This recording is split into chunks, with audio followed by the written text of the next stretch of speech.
اسلامشهر، شهرک صاحب زمان، کوچه عابدی.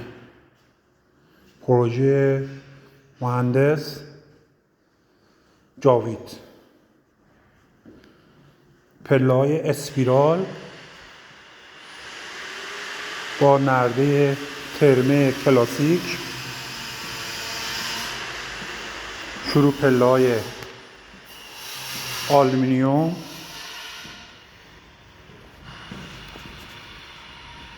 و بردل‌های آلومینیوم.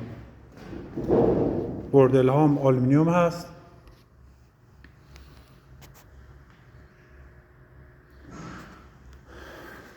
پله تریپلکس 2 ست پله اسپیرال انجام شده، از طبقه اول به دوم به سوم. مجتمع تولید صنعتی زیبا صنعت، آماده همکاری با مهندسان و برج‌سازان به مدیریت آقای مرادی.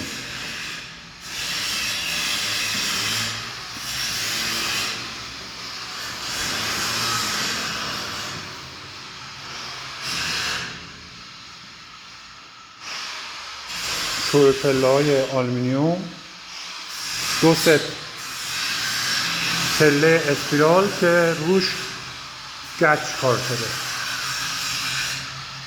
نرده‌های ترمه کلاسیک، ترکیب فلز، آلومینیوم و چدن.